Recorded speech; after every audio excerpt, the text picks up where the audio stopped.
Hey everybody, how's it going? Welcome to the Rewired for Men show. So, and at a risk of maybe being a little controversial from my friend, the Englishman over here, it is the 4th of July week, and I want to make sure that everyone understands. Yeah, now you guys are like going, hell, we wouldn't want you back anyway. So, yeah. Your comment, not mine. You'll be pointing that way. Yeah, your comment, not mine. Yeah, but I would just like to make an announcement today. And please look, everyone loves fireworks. Everyone loves being out there. Everyone loves to celebrate. But check with your neighbors. Okay, you could have a veteran who suffers with PTSD. And this is a very traumatic day for them. And it could lead them to do something that none of us want. And just imagine if one of those loud pops you hear are not a firework. Keep that in your mind. If your neighbors aren't having any struggles, they'll probably look at you and say, you know what, have fun, just be safe.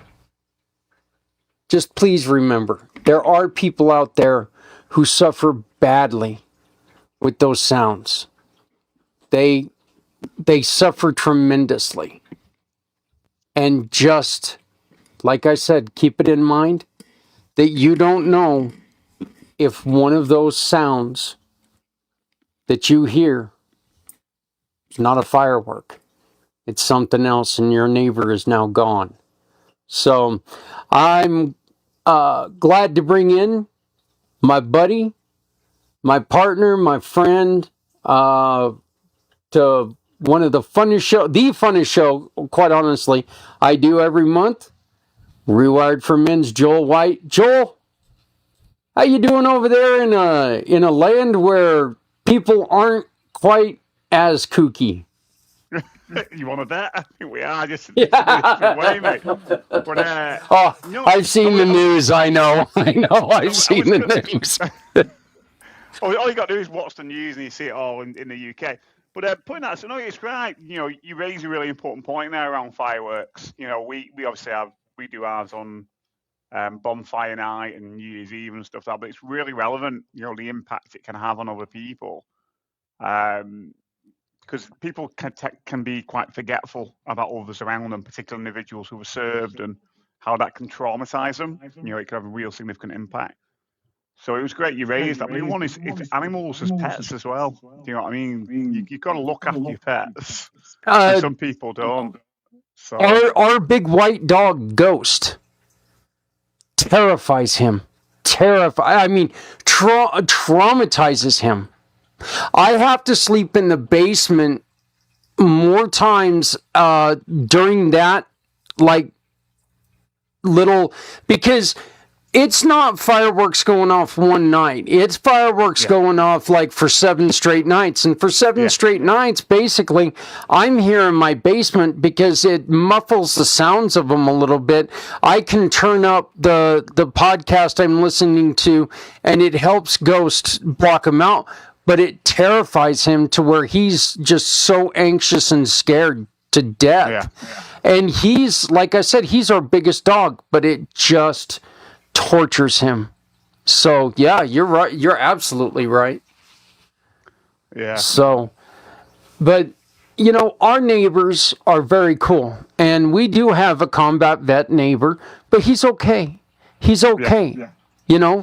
So that doesn't mean he's going to stay okay. So I'm still going to ask him if I light fireworks, in which we will not light the ones that explode because of Ghost. Ghost is a part of my family. I want him to be there. Now, the dummy's still going to try to chase the sparkler, but, Well, that's not going to end well, is it?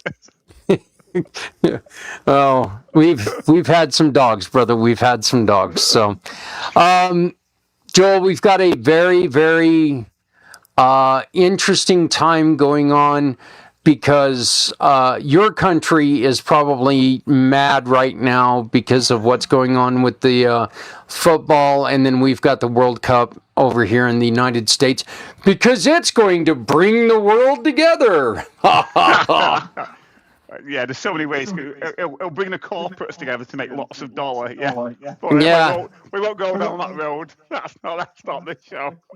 Yeah. So, and you and I were talking before the show about how it's insane, and me as a hockey fan, and as a guy who watches American football and stuff like that, it never makes any sense to me why people get angry at other fans when their teams lose. And it never makes any sense to me if, like, my team wins, why I'm going to sit there and make fun of somebody I don't know. You know what? If I'm there with a buddy and my team wins and his team loses, oh, I'm going to give him a ration of shit. I'm going to have a lot of fun with it. I'm going to say, yeah, your boys put a good one out there tonight, didn't they?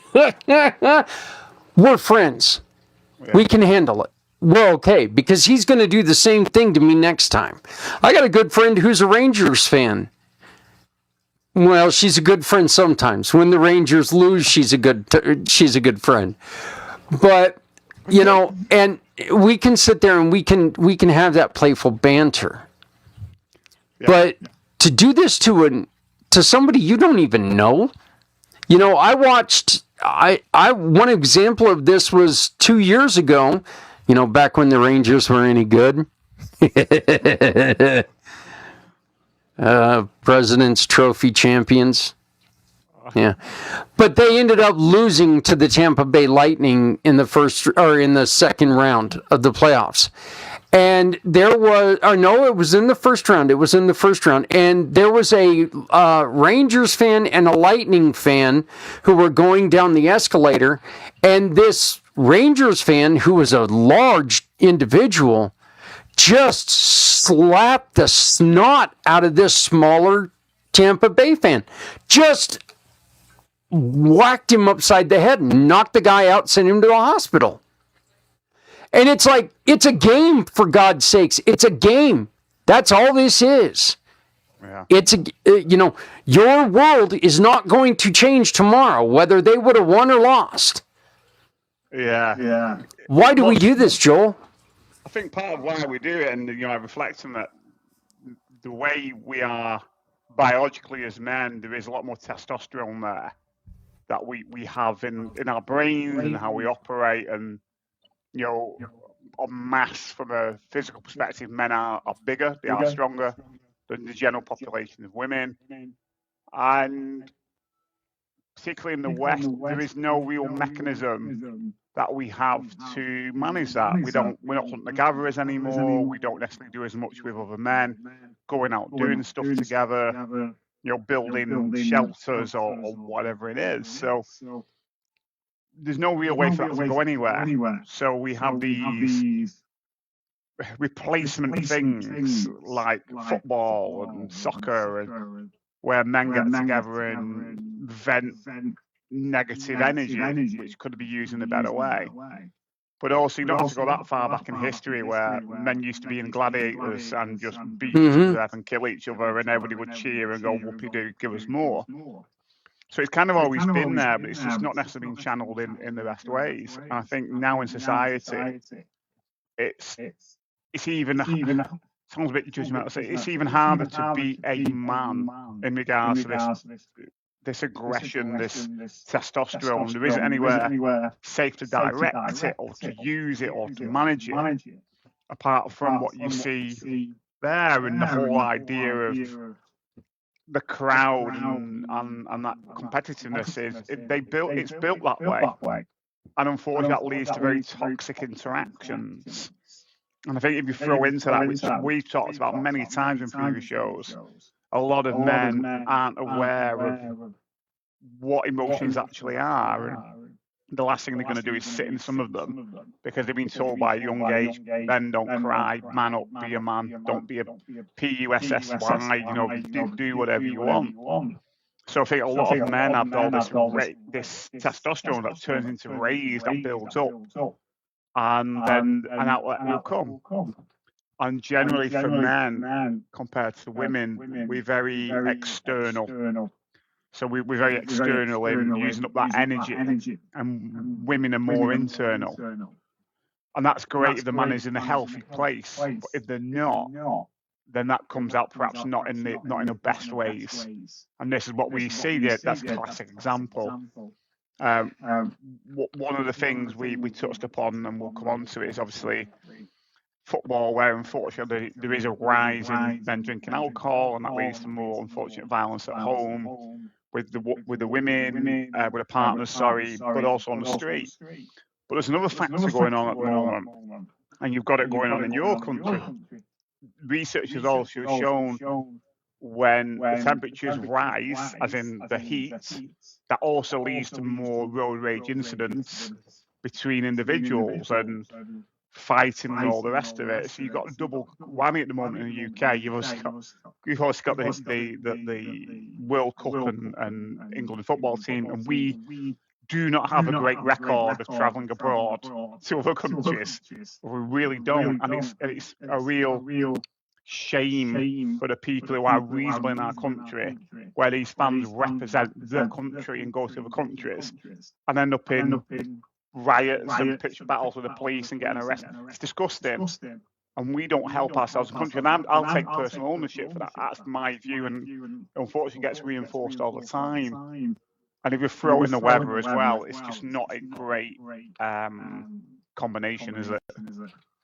You know, I think it's kind of funny when you say that. It's weird. Our fans travel okay. It's our government that doesn't travel worth a shit. They're the ones who start all the problems. So, but you know, I think one of the worst things that we're doing, and this is another thing that we talked about, is we are, you know, and I understand the gladiator thing. You know, I understand that everybody rubbernecks at an accident. I understand that there's a need, an inherent need for us to see people get hurt. There's thrill in that. Yeah. But, sad, isn't it? yeah, but we're teaching our kids that this is okay. One of my favorite players right now plays for the Kansas City Royals. His name is Bobby Witt Jr. And the one thing that Bobby Witt Jr. does that is so refreshing, and now every kid in Kansas City is doing the same thing. Before Bobby goes up, or gets into the batter's box, Bobby looks at his bat, and he takes a very, very deep, cleansing breath. Yeah. And then he blows it out, and he's been asked, why do you do that? And he goes, I need to forget what just happened. I need to focus on what's happening right now. It's a way for me to take and breathe out breathe in the air and breathe out the past and get focused on my next, on what I'm doing next.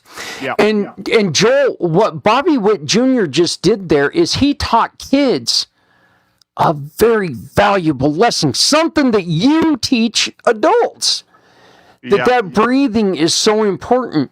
Yet we've got other athletes that are sitting there with money in their logos and money in their hands and talking about all this stuff, throwing out insults to each other and talking about the garbage in life that, money can buy, and disrespecting not only, in my opinion, their sport, but they're disrespecting their fans. They're disrespecting the people who struggle every day just to pay the $70 to watch them do what they do.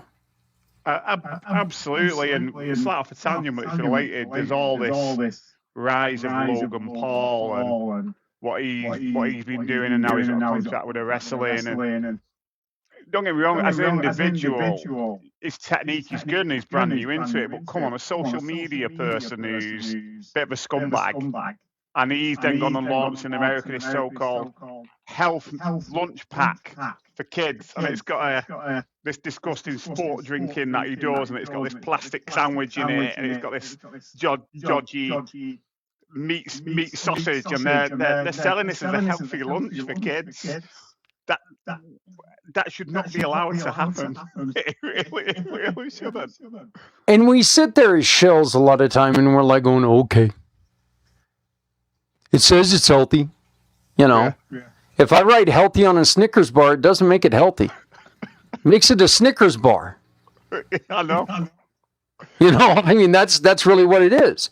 And I asked you earlier, would you allow your kid to watch MMA? And you brought up a point, and this is personal to me because my son is a professional wrestling and you a wrestler, and you brought up professional wrestling.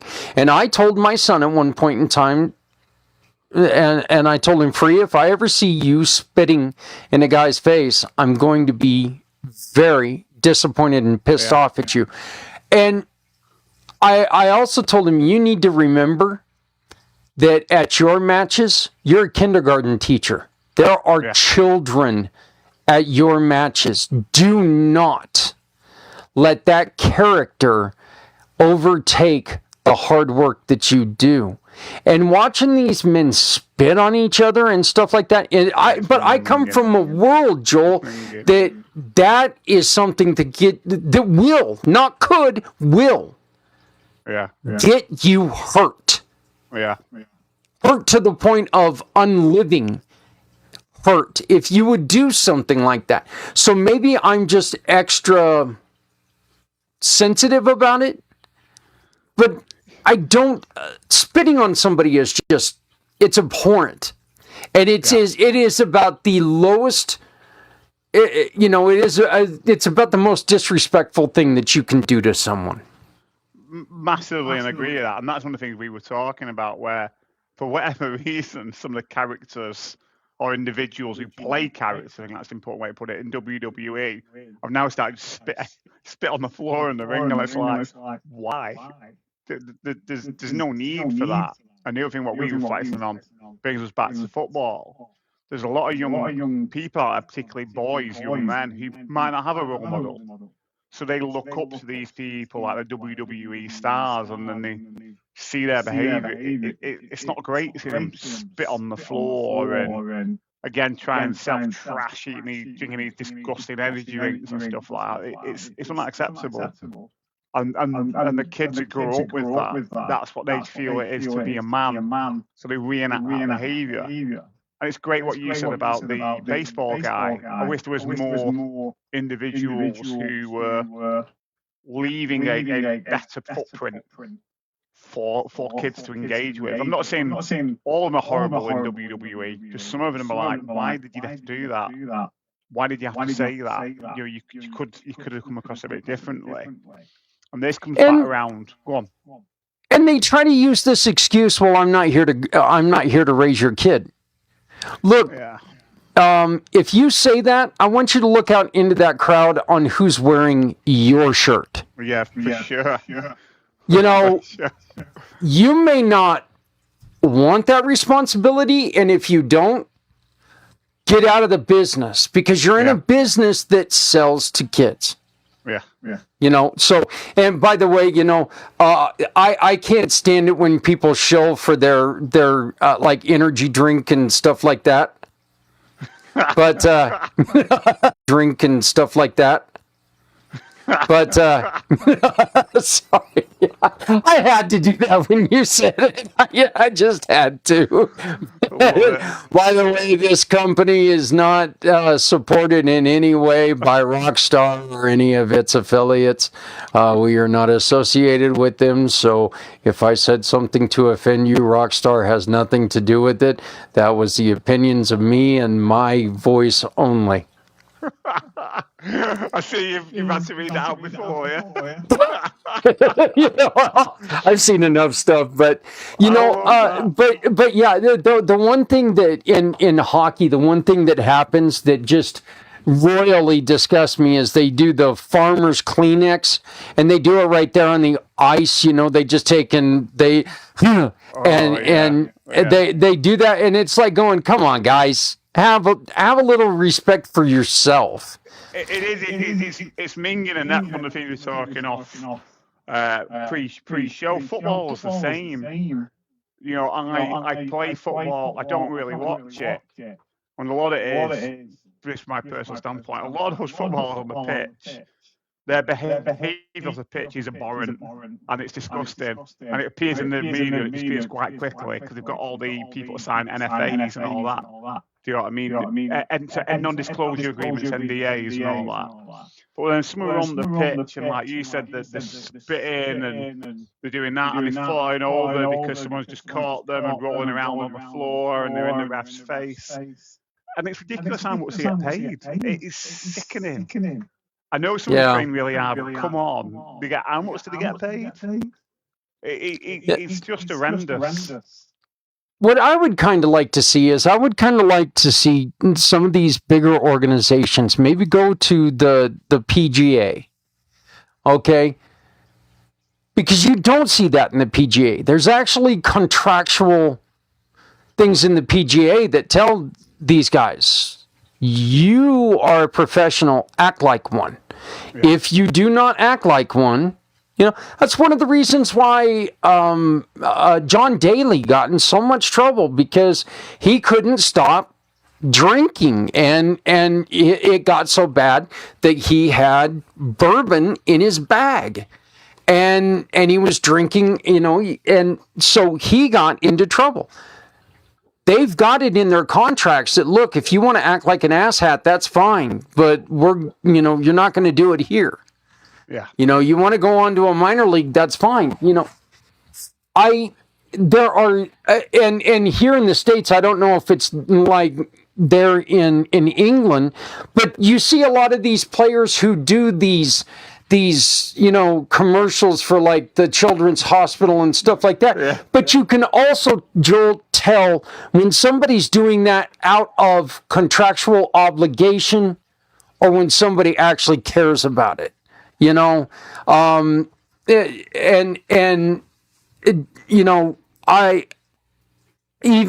in hockey, you can tell the ones of the guys who actually give a damn about it and the ones who don't. Yeah, what tends to happen in the UK, a lot of the footballers will do for the big sports brand and stuff, but they won't necessarily affiliate themselves with hospitals or whatever like that, because it's all about making as much dollar as possible. But what some of them do, which really churns my stomach, is when they become ex-footballers and they become like for the BBC or ITV in the UK, doing a commentary for football games or whatever at the moment. In between the breaks, they're doing advertisements for betting companies and alcohol. I'm like, are you for real? Do you know what I mean? That you're doing that. It's sickening. It's really sickening about where are their morality as individuals, knowing the influence that they have.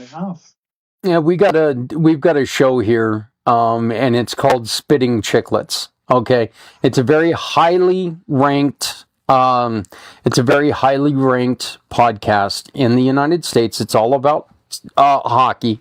It's a funny show. It's a very vulgar show. Very vulgar show, okay? That's okay. They can do that. That's fine. But we're going to talk about social media here real quick, here pretty soon. And I think this might be an okay lead into that eventually. But that's one of those shows that you as a parent, you've got to monitor what the hell your kid's listening to. Because what those gentlemen are saying, your kid does not need to hear. Yeah. Your kid, if you are listening to that, with your kid in the car thinking that that's teaching your kid how to become a hockey player, all your kid is learning that, you know what, I can disrespect people, I can beat people up, I can do all this, I can just be an a-hole. I don't need the talent. I don't need to work hard. I already know how to do it because I can just be a professional. And they're taking it to their minor league, their peewees, their midget teams. And yes, they are called midget teams. I'm not just saying that because I like to say the word midget, which I do, but I mean, they are called midget leagues. So I'm not trying to be divisive there. But yeah, I mean, I don't care what they say. I'm an adult. My sons are adults. My son loves listening to it. But we went to watch a game with him, and we listened to it for about 30 minutes. And all I could do was shake my head because it was F and F and F and F and F and F and team, F and F and F and F and F and F player, F and F and F and F and F and F and team.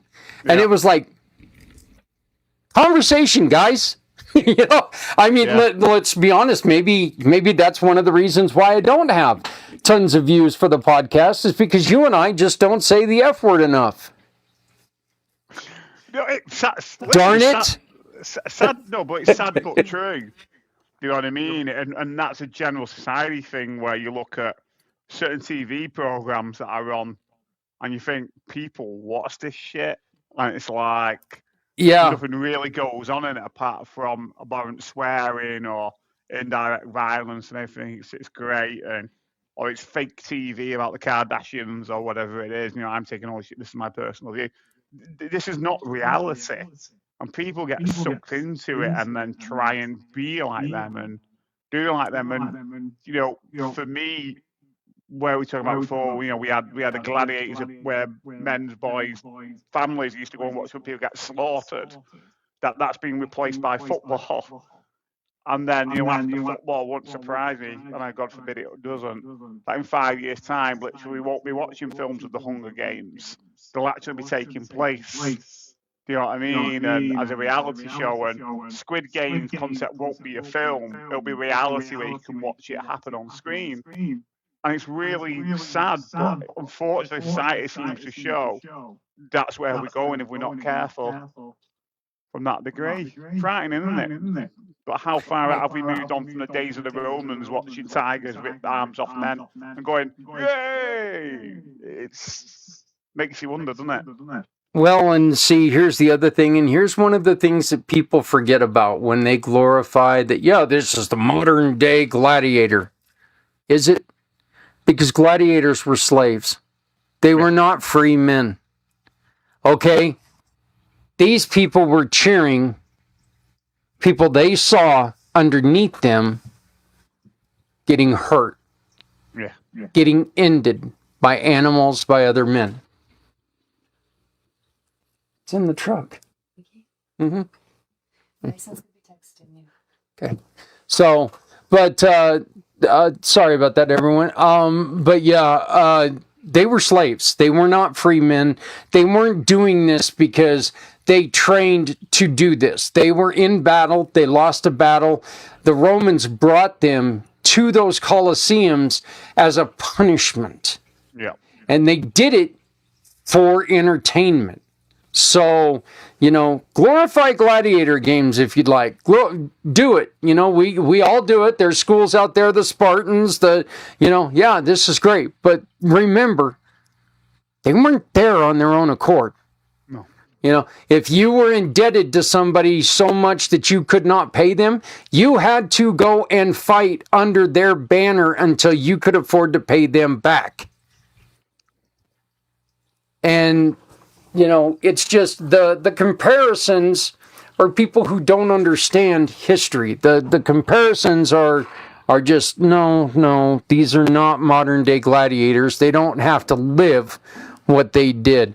These men were taken from their homes at 6, 7 years old and permanently walked away from their homes and became soldiers. That was it. Until they lost in battle and then they became slaves. So, to compare these guys, any of them, to a Roman soldier is just, it's wrong. It's just completely wrong. So, what would you, let's put on the holy shit, something magical happened hat. What would you do to make some of this go away? Wow. What would you want to see go away first? In what sense? When it comes to all of this, if I could make that happen and wave magic wand around, I think I'd probably start with the football and actually reduce the amount of money they get paid, and actually put real fines in place when they spit all over the floor and hold the teams accountable. And I think that would also be like use of the clause in people's contracts where you're playing football or wrestling that if you did certain things, you're gone. First warning, second warning, third warning, do one. And I think also as well, what we've been talking about, which crosses over into the role model stuff, actually significant laws around what is healthy food and what isn't from that degree. And again, how much they get paid for that. And I also feel as well, what we touched on before, there are a lot of footballers out there and ex-footballers who have done some horrendous things off the pitch, but it disappeared because of NDAs. And I think people would look at some of these individuals differently if that was taken into account. Because for me on that one, this is personal opinion, if they didn't do anything wrong, why have they got people to sign NDAs? Does that make sense? Why would you need an NDA if you're innocent? It makes no sense to me. Yeah. And that's a general issue across the entire court system. It's not it's not just one aspect. So with that, the other one which again blocks away from the one around Magic one, role models. That there's a lot of boys unfortunately out there who don't have role models, and in particular cultures, there's a vacuum. And they look towards these so-called social influencers. So there would have to be somewhere around policing or regulating this whole gobshite industry of social media influencers. Because if you ask some kids now what they want to be when they're older, some of them will say, I want to be a social influencer. And I think we've touched on this before, where is the days of jobs gone where you actually make a difference to someone's life? Do you know what I mean? You actually see that you leave a legacy behind because you've helped X amount of people live better lives. How have social influencers done that? Some are brilliant, I definitely, a lot of them aren't. I absolutely think that falls into our next our next topic. And my thing is, I love what you were just saying. Giving a guy who makes, $150 million a year a $5,000 fine because he did something, or suspending him for 2 games or something like that. So what?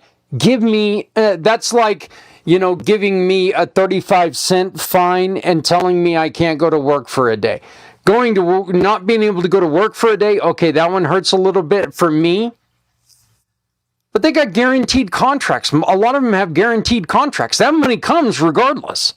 Yeah. And the endorsements don't stop.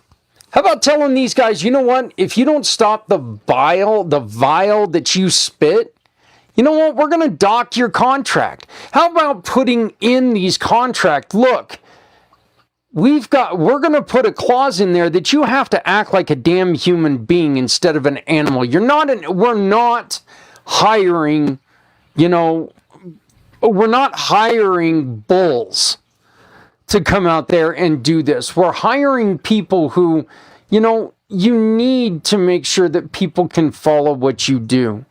Yeah. Absolutely. And dads, how about not glorifying what they do? Not telling your kids this is right. Because it's not right to treat other human beings like some of them do. Look, I hate the New York Rangers. I hate them. I hate them with a passion. I am a New Jersey Devils fan. I hate the New York Rangers. I don't give a rat's ass about their fans. I would never go up and fight a New York Rangers fan because he's a New York Rangers fan. We might get into a little bit of verbal sparring, but it's going to be in good taste and it's going to be humorous. Because I'm not going to let it get to where I don't like your team, so you are scum territory. Because that's not true. You like a team different than I do, so what? So, hell, I live with Broncos fans, and I can't stand that team. Okay? I live with fans of people in the different political side than I do. I get along with them just fine at times. Absolutely. And you know what, you're getting on the point there, which is really important, and we've touched on this before. That then does not give you the right, not you, but generally as an individual, to go up to somebody else and slap them around the face or punch or kick them. Because again, there seems to be a thing which comes up with a lot of the men around personal responsibility and accountability. It's easy to blame somebody else and take account for your actions and your behaviour. And I think that unfortunately falls into a lot of the man category than it does more for women in doing that. And you were talking about that off air before, that fan situation. Yeah, well, I really think that the accountability is something that, you know what, we need to start getting away from some of these lighter sentences for things. If you hit somebody, you know, if you're out there and you abuse somebody, you put somebody in the hospital, I'm sorry, you deserve jail time. You deserve jail time. You know, unless they're doing something that you got to protect your family. I mean, if they're talking about your favorite team and you knock somebody out and send them to the hospital, you not only have to pay for their hospital bills, but you need to pay. You need to spend some time in jail. You need to come out and publicly tell people, "Hey, I'm an asshole. Yeah. I'm sorry. I let my emotions run away from me." Control your damn emotions. It can happen. I don't go out and kick a garbage can every time the Devils lose, which is probably a pretty damn good thing. I'd have a broken foot by now. And a bed bin. Yeah, don't let me get into talking about the Kansas City Royals right now. I'd have broken everything right now if they, So, but let's go on ahead and move on. And I know that you really wanted to get to this one, and you were talking about what they do in England when it comes to something that's a very, very sensitive topic. And matter of fact, with the elections coming up, we're hearing a lot about it here in the States, and that is the culpability of social media on kids. And Joel, I want to hear about what they're doing in England, but my thing is that, you know what? And I used this reference when you and I first started talking. Do knife companies have to start putting on are dulling their knives because people make stupid mistakes or stupid decisions and they cut their hands? Where are the parents in all this? Absolutely, and again, I don't know if it's coming to law yet or it's just the suggestion phase, but very much the idea of what the UK government have done is bringing in this way of holding social media companies accountable from the perspective of it being, I don't know if the right word's illegal, because there's been questions around how do you enforce that, but basically making accountable to social media companies that any children under 16 years old are not allowed an account on like Instagram, LinkedIn, whatever it might be. I can't remember if all the platforms are in or only one of them are in. And that if you need to set up an account going forwards, that you've got to use a recognised government ID, so that could be a passport or driving license or whatever it is to start that account. The other thing which is interesting, which we didn't talk about, there's an idea of coming in for 18-year-olds that there will be a built-in social media accountability timer where after, say, 10 p.m., the social media shuts down. Because what's happening in the UK, a lot of the students in sort of A-level or university are basically staying in all night watching this garbage, and they're going into the education setting very tired. So there's that. That's what the idea is. I think from 16 to 18, so it's college age. Sorry, to manage that, which is absolutely fantastic. But the important thing is, how do you police that? And also in that, what you mentioned there about the knives, the parents also need to take a level of responsibility in their parenting of their own kids. Because what we were saying is true. A lot of these parents saying, "Oh, look at the impact on social media of my kids under 16." Hey, why did you allow your kids to have a social media account in the first place before this law came in and they're under 16? And B, why they got a mobile phone in the first place anyway. Because from my personal perspective, my son's 9 years old. My view of parenting is he shouldn't need a mobile phone at least he's after 16. Who's he going to call? Where's he going to go? Like I said, I shiver at the thought of listening to a one-sided 10-year-old conversation. Yeah, exactly. I shiver at that thought, you know, and you know,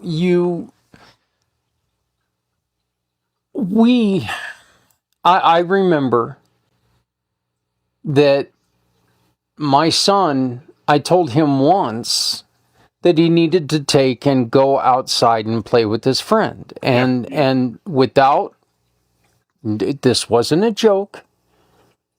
This was what his response was.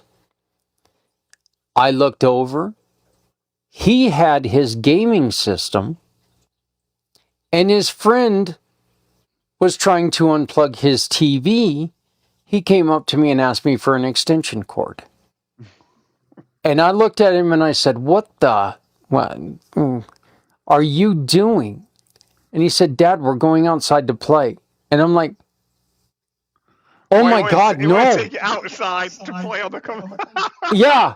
And I was like, no.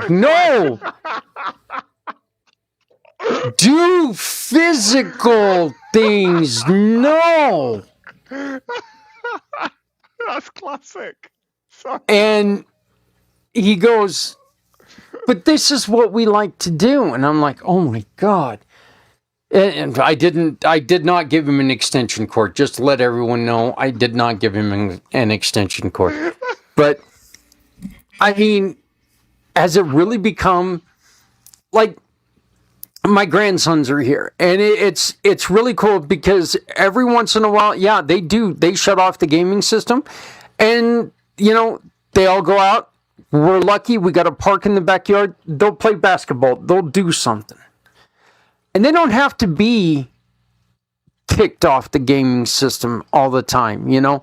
The second oldest boy, if we had a place for him to go fish anywhere around here, I'm pretty sure he'd be gone already. You know, I mean, these are boys from smaller towns, smaller country areas. And, you know, they enjoy doing stuff outside, you know. So now they're at the boring older people's houses. So, you know, and plus they're kids in an area where they don't really know anybody. So they're kind of stuck inside a little bit. But, you know, it's nice to see these guys not need a lot of encouragement to go and do something else. Yeah. Absolutely, you know, outdoor play is really important for development in so many ways, particularly what we talked about earlier in this show, about letting off energy, going out and interacting with the world or whatever, you know, children want to do. It's really, really important. But again, this goes back into parent responsibility. And it's okay allowing kids to go outside, that you're aware of what they're doing, than it is kicking them out and saying, come back in 4 hours, daddy's busy or mummy's busy. Because that's not acceptable either. That's like, you just don't give a shit about your kids, and at some point, they'll arrive back. So it's important to find that balance of that. But also, what we've also been talking about here is parenting is done by people. It's not by proxy by the mobile phone or the iPad, whatever it is. And I think we're running the risk of it coming parenting by proxy if we're not careful and we continue what we're doing, which goes back to what we were saying before. You know, my son's 9 years old. He's in year 4, primary school. Last year, primary school is year 6 before it goes on to high school, what you guys call it, I think, which we class secondary school. And there's some kids in his year group who've got mobile phones. I don't understand why kids at 9-year-old have mobile phones. It doesn't make any sense. And I know what parents would say, oh, it's so I know where they are. Well, where do you think they're going to be? They're either going to be at home or they're going to be in school. Well, why do you know? But I need to know the safe between school and home. Yeah, but how's that going to help the mobile phone? I don't get it. I don't understand it. So again, all this comes into what we've been talking about, this theme of social media and role models and stuff. Yeah, I know that things are look, there's no doubt that times are scarier now, and especially for kids, and with the rash of trafficking and everything else that we got, we do need to watch our kids. But that's where you got to train your kids how to be safer. You know what? If your kids Yeah. walk home from school, they never walk alone. They group and they protect. Talk to people talk to people along the route. Hey, look, my child is going to walk past your home approximately this time every day. Can you please make sure that this happens? And just Yeah. kind of check out. And if you see, if you see that they're not there, if maybe you could give me a call. That's one way that you could take, and you can do this.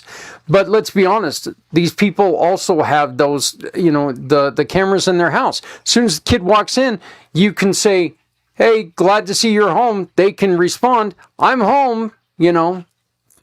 It's not like there's no way to communicate anymore. I remember, as a kid, I got in trouble because my parents did not know where I was. Okay. I was out, well, not until about noon, because I slept until noon usually, but I was out until about midnight or so. So I mean, I was definitely a rebellious kid, but I, my parents never knew. I never had that problem with my kids. I knew exactly where they were, and well, with Justice, I knew exactly where he was. He was either in his room or his best friend's room. That's where they were. They didn't. Yeah. And You've raised some really interesting there, and it was a TikTok clip, and it was an American guy talking. And again, he made some really relevant points, and he was sort of saying, when you are not careful or know the full information, that you are letting your kid go to somebody else's kid. So you're letting your kid go to somebody else's house. You've got no idea who's there. You don't know who the parents are. You don't know who else is going to be around. And it was just food for thought and reflecting on that when Aiden's a bit older. So actually, do I actually know who's in that house? Do I know who's actually going to be there? Do you know what I mean? And again, it's just food for thought. It's not saying lock him up and keep him in his bedroom. It's just being, like you said, being more aware of the situations. You mentioned influencers earlier, and I think one really good idea would be to take, and as a parent, go through and look at all the posts of these influencers, because you can show these kids some of the horrors that these kids don't see, because maybe they're just, some of these posts that are like, maybe they don't see the post where this influencer goes through this, I feel shameful, or I feel so alone, or I feel, because these influencers a lot of time are so depressed because the only people, they know that they have friends, but they don't have any close friends. Every friend that they've got is a, character that appears on their little counter up top. Yeah. They don't have close relationships because they spend all day with this little thing here, and this thing. This is their life. This is what they do. And they feel important, and they feel like there's something special. Yet when this is not there, they feel alone. And so maybe parents should go in there and say, look, this is a person who needs other people, who needs help, who needs that experience of doing other things. Yeah, absolutely. And in that as well, they're monetizing other people's misery. Yeah. Oh, yeah. Yeah. And this goes back into that context of what we've been talking about. And the other thing, again, these go back to something you said before, which I reflect upon. Some of these social media influencers, they make millions of pounds. And not just to them, but again, this is a general thought that I have, which probably wouldn't be popular if I ever ran for Prime Minister. But the way I would do it, if you earn over £1 million a year, then 10% of that should be put into a pot, which then can go towards supporting the homeless people or this, that, or the other. So after 1 million, you wouldn't get that leverage again. It would just first 1 million at 10%. So you've got 60 million in the bank. You just lost 10% of that first million. It's a drop in the ocean. And if you've got, unfortunately, what we have in the UK, some of the most billionaires or millionaires in the world in our shitty little country, you could solve so many problems overnight. 10% on a million is nothing for those people who've got billions and billions of pounds. And the same with the social influencers. And this goes back to what you said about the footballers. If footballers misbehave, then their weekly wage, 10% of that should be put into that pot for charity pot to support out homeless people. That's nothing to them. That's a peanut based on how much they get paid for a year. And you solve problems. You make people accountable. I think everybody ought to be responsible for a little bit of the social impact that we do. I really do. I think everybody should hold they should hold some themselves responsible for some of this social impact. Because you know what? Look, and we say it as one of our taglines: if you're not helping someone, you're hurting everyone. And that is the truth. Yeah. If we're not helping someone, we are hurting everyone in our community. And we got to remember, as business owners, as athletes, as influencers, as whoever you are, if this person who's watching me now is not taken care of, they may not be here for long. Yeah. And what am I going to do when they're not here and those numbers start to drop? So, Joel, I greatly appreciate this. My brother, my friend, you're my hero. I appreciate it so much. Good luck with the World Cup. And how's England even doing right now in that thing? The usual, they come out strong, they fizzle out. They kind of make it to the quarterfinals, and then they just get rejected, and the media say they're all crap, and all the fans hate them by the end of it. It's a usual pattern. So there was a win at, was it 4-2 our first game, and 0-0 last night. It wasn't really worth watching. Gotta be honest with you, Zach. So you're not missing much. Not understanding the game. Let's see here. I have no idea. Let's see. The Americans are the first in theirs with 2 wins. Right. I didn't even know America had a football team. Yeah, 2 wins on 2 matches played with 6 points. They're in first place in Group D. Yeah. But then it shows that there's more than 2 wins. It shows that there's 3 wins. They beat Australia. Oh, no, never mind. They beat Australia and Paraguay. Yeah. Those don't sound like, the killer's row of football. Again, I don't know. Australia's got to be pretty strong. Australia's got to be pretty strong, right?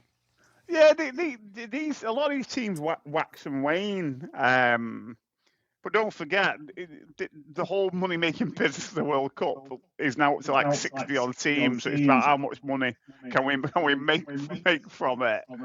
And don't forget that long ago about the guy, is it Seth Blatter or what he's called, who was a top guy at FIFA, was so corrupt it weren't even funny. And that disappeared in the background. I don't necessarily think it's improved that much from there. Oh, this joker who's running it now, he ain't much better. He, creating a peace prize to give to the president. The FIFA. Sorry, I'm not trying to be culturally insensitive here, but this guy giving our president a peace prize for the culture of football. Which is one of the truly most violent games out there, that was a little weird to me. So it's not just that; it's doing the World Cup over 3 different continents is the most ridiculous thing I've ever seen in my life. And like I said, it's up the road. It's a completely different country. And the funniest thing about that was just horrendous. Yeah, and the funniest thing about that is this is for unity, yet, it's two countries right now that the U.S. is fighting again. We're trying to envelop one of them and telling the other one that we're going to bomb them because of their, because of the drugs that are coming out. That's not quite unity, I hate to say. So, but Joel, how do people get a hold of you, brother?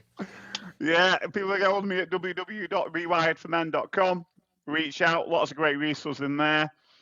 Where I come from is I support men in family businesses, particularly in areas of construction and trade, IT and communication, finance and investment. Men do talk, people. They talk in a different way. They tend to talk about complaints or planning statements around money, work, and relationships. If you want to learn more about how to help these men, have a look at my website. There's a great tab on there called Resources or Help With, which will give you all the information you need. If you want to speak more to me, book in for a free discovery call. Have a look at my profile on Community Pay It Forward. I am a Community Pay It Forward partner. Oh, big sentence. That way. Yeah, right there. All you have to do is scan that QR code. You'll get to Joel's page. Yeah, there you go. You'll get to Joel's page. Find out more about him. The other thing that you can do is say, hey, Zach, I hear you talking to this Joel character. I'd love to talk to him myself.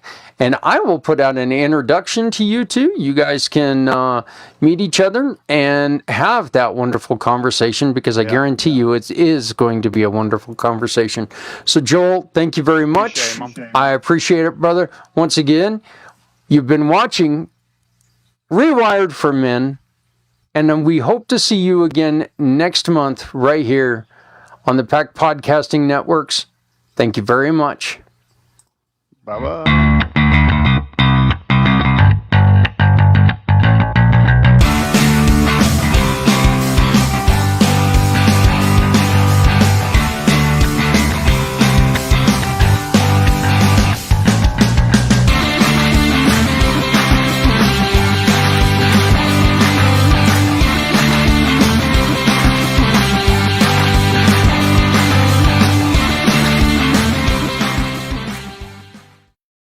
When the world feels heavy and the nights get long, we lift each other up, that's how we stay strong.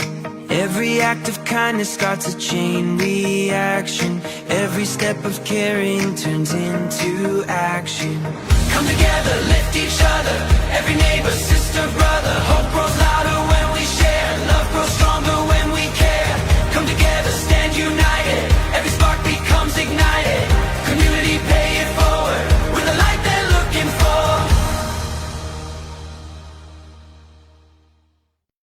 Hey everyone, let's give a huge Community Pay It Forward welcome to Arbach International and Philip B. Arbach. For over 30 years, they've helped businesses connect across borders with world-class translation and localization services. We're so excited to partner with a company that believes in impact, inclusion, and lifting communities together. Please scan the QR code beside me and visit their profile. Show some love, and remember, when you shop with a purpose, we all win. When you do business with Arbach International, you shop with a purpose. Take a picture of the receipt and support with heart. Welcome to the Community Pay It Forward program, Philip and Arbach International. Come together, lift each other, every neighbor, sister.